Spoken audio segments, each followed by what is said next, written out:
Albuquerque Police Chief Ray Schultz retired under fire 6 months ago. Now he is under fire again for a favor he did for 3 women who worked at the department. He set them up in jobs that seemed to violate at least the intent of the law against double dipping by public employees.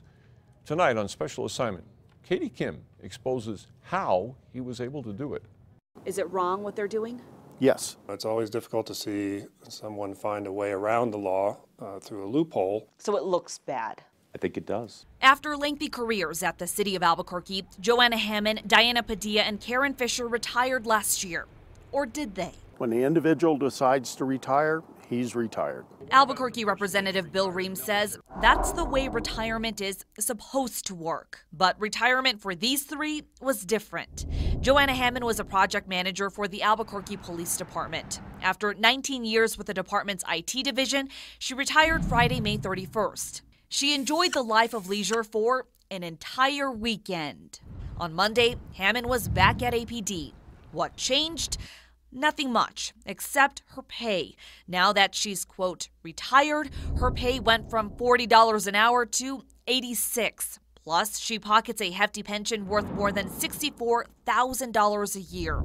Hammond is a classic double dipper. The legislature was pretty clear that they didn't want situations where, again, there was a revolving door and people were able to draw both a salary and a pension. A News 13 Larry Barker investigation exposed the practice of double dipping in 2009. What's going on here?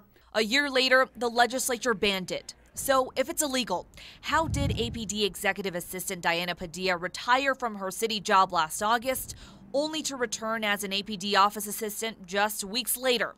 Today, she not only collects her city pay, but also pockets $38,000 a year in retirement benefits. Simply stated, it's a big fat loophole. The double dipping law bans public employees from using the front door to take a government job while at the same time collecting a pension. The city got around the law for Joanna Hammond and Diana Padilla by using a private temp agency as a backdoor to draw 2 taxpayer-supported paychecks. The city got even more creative with another ex-APD staffer. Karen Fisher was a longtime employee with APD's Strategic Support Division. Fisher was working here at APD headquarters up until her retirement January 1st last year. That same day, she was still working at 400 Roma, but now she was working for a nonprofit that had a $26,000 contract with, guess who? The city of Albuquerque. Oh, by the way, Fisher was also drawing $55,000 a year in retirement pay. So if the law is crystal clear, how did the city of Albuquerque find a loophole? That was done through the department and probably through the former chief. CAO Rob Perry is talking about former police chief Ray Schultz, who himself retired last August. Before he left APD, Schultz authorized post-retirement deals for Hammond, Padilla, and Fisher, all of whom had worked closely with him for years at the department. Schultz confirmed that he requested the positions but insisted the women didn't get special treatment.